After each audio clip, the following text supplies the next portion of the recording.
What I speak about is one of the most vitally important issues of our age, and that is United Nations Agenda 21, Sustainable Development.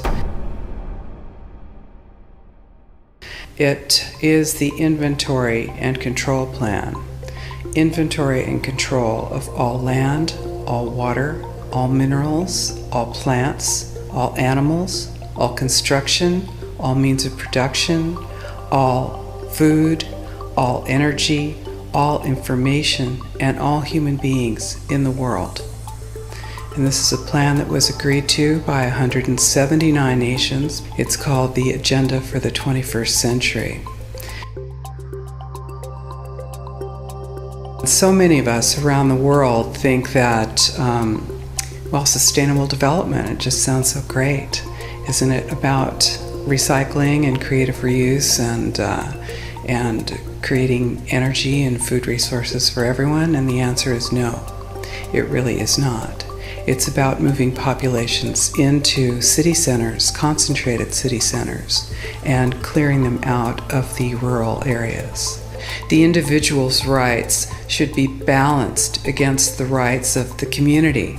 And of course, the community is that amorphous, undefined community that when we talk about community, we think we're, of course, part of it and that, it's a positive thing. But really, community is constructed. It's constructed of non-governmental organizations, corporations, and government in order to dictate and regulate what it is that happens around the world. And we as individuals have literally no influence on that unless we are in agreement with it.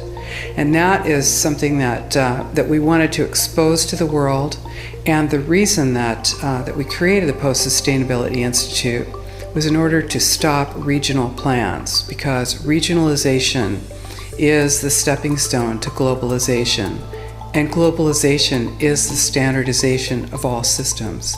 So that includes water, law enforcement, education, energy. All systems have to be brought into harmony in order to control them all. Because when systems don't meet, when they're out of balance or not in sync with one another, they can't be controlled centrally. And the goal of Agenda 21 is one world government and total control from a central unit. Every nation that signed on to Agenda 21 has its local Agenda 21 plan. People in the United States are completely unaware of this. If I go out and talk about this, the United States press attacks me and calls me, which is totally ridiculous. It is but it's not a theory, it's a fact.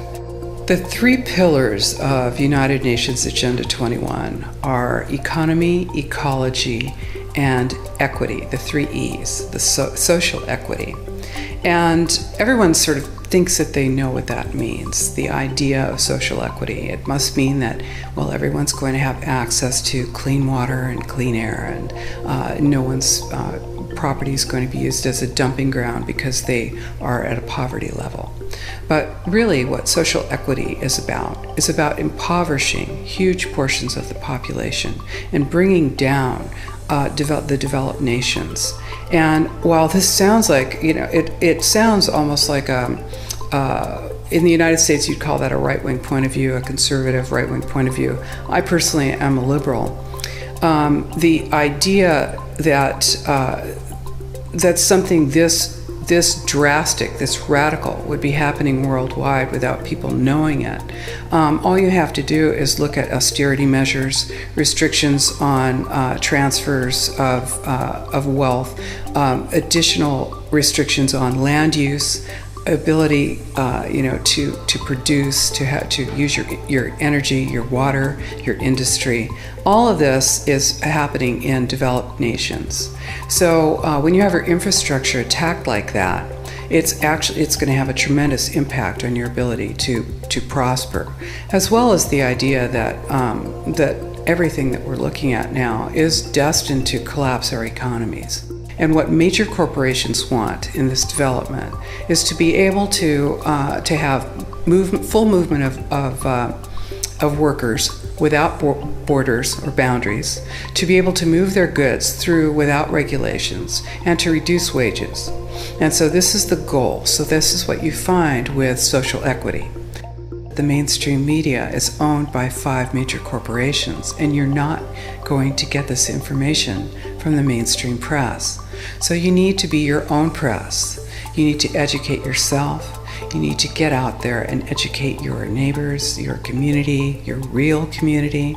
You need to help your children understand that they're being indoctrinated from pre-kindergarten to postgraduate school. All of us have a responsibility to ourselves and to others. This is true community, to work for personal freedom. And always remember that even though we work as a group, if we do work as a group, we're all individuals in those groups, and we answer only to ourselves. And this is essential. It's essential as free human beings. This is what we are. We are free, and we need to continue to be free. And I do believe that we will win, but we have to become aware that there is a fight, and then make our friends and our neighbors and our community aware as well, and work together.